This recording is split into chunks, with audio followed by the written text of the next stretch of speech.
Picture a map of the world in the early 1500s. Europe is a patchwork of rival kingdoms. The oceans are terrifying and mostly unknown, and the idea of crossing an entire hemisphere is as absurd as building a colony on Mars today. And yet, two kingdoms, Castile and Aragon, smaller than modern-day California, did something impossible. They stitched together territories from the Americas to Africa to Asia, ruling more than 1/5 of the planet. This was an empire built on daring voyages, ruthless ambition, religious zeal, fragile alliances, and sheer historical accident. But here's the paradox. The Spanish Empire rose faster than any world power in history, and collapsed almost just as quickly. Why? How can the most powerful global superpower of the 16th century lose everything within barely 300 years? This is the story of Spain's unreal ascent and its spectacular fall.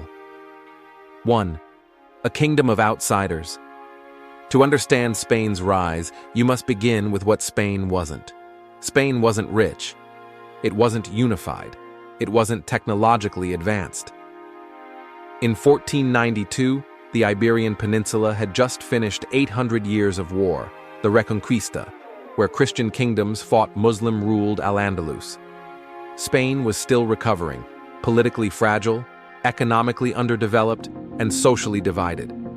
But out of that struggle came something powerful: a national identity forged through conflict, and a belief that history itself was pushing Spain toward greatness.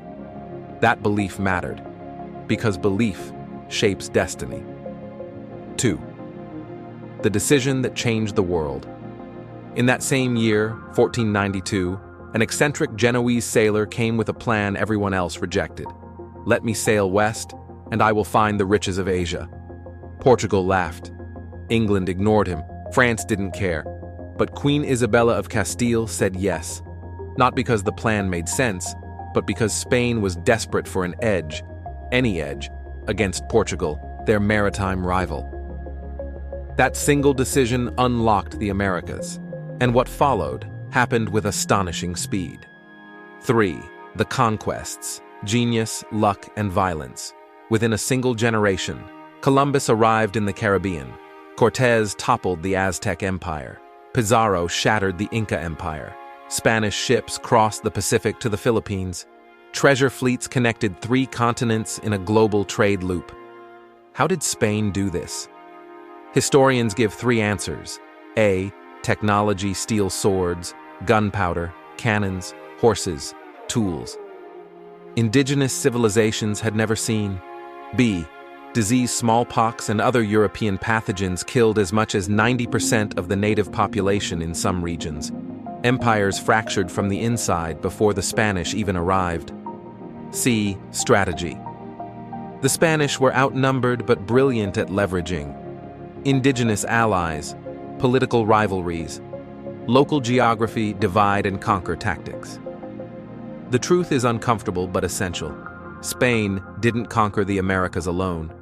It conquered them with thousands of indigenous warriors who hated the empires ruling over them. 4. A planet-sized monopoly.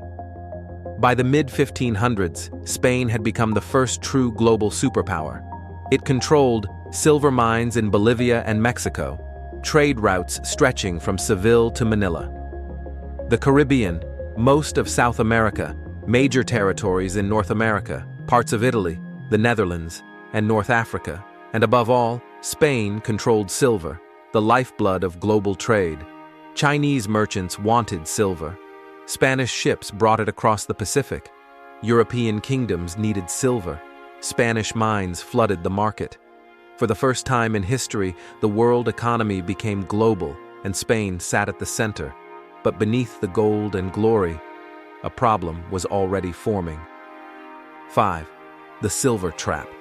If you ask economists what killed the Spanish Empire, they'll give you a simple phrase: the resource curse.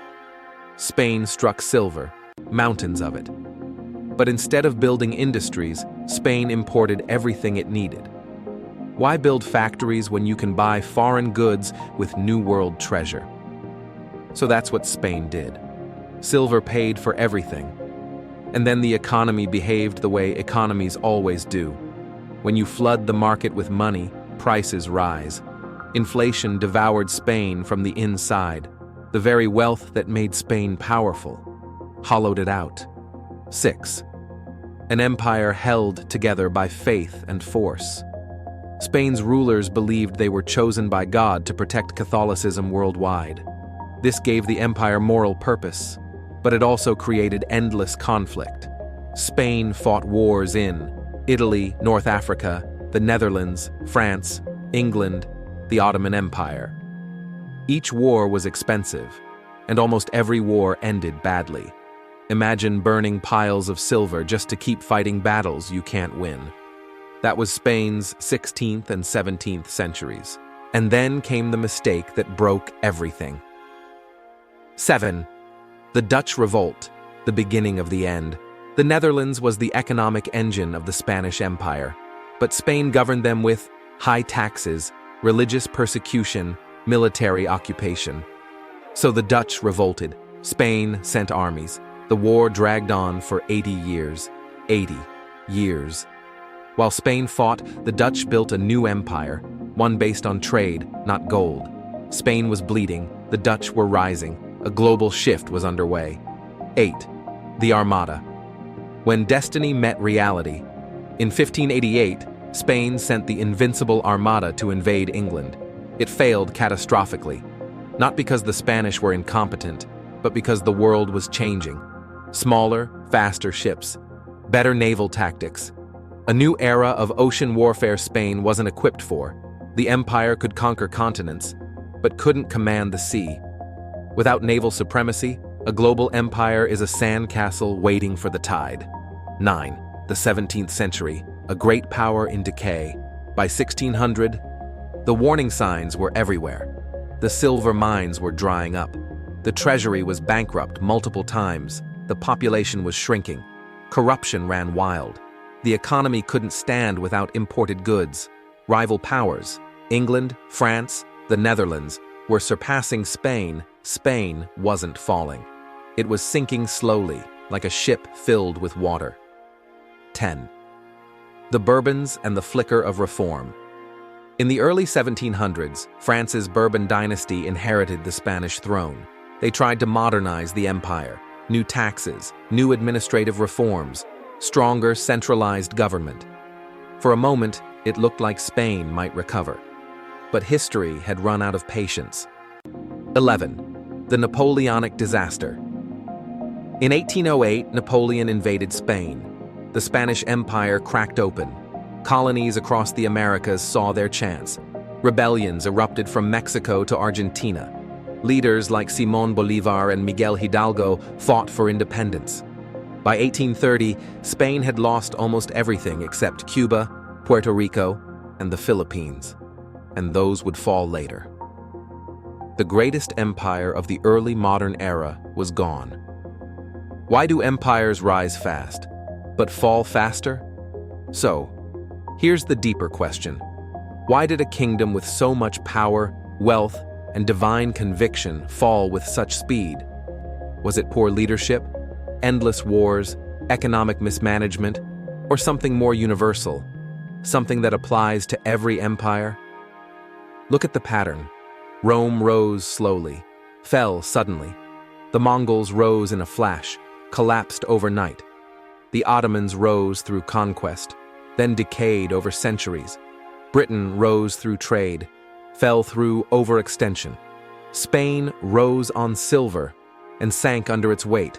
Every empire imagines its power is permanent. But history shows a different truth. Empires are like stars. They burn brightest just before they explode. The lesson Spain left us. Spain's story isn't just about conquistadors, galleons, kings, or gold. It's about the fragility of greatness. Here are the questions Spain forces us to ask. 1. What happens when a nation becomes rich too quickly?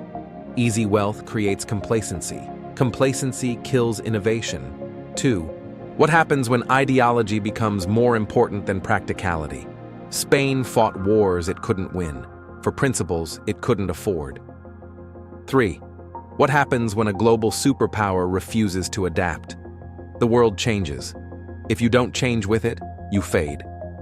4. Can any empire escape the cycle? Or is decline inevitable?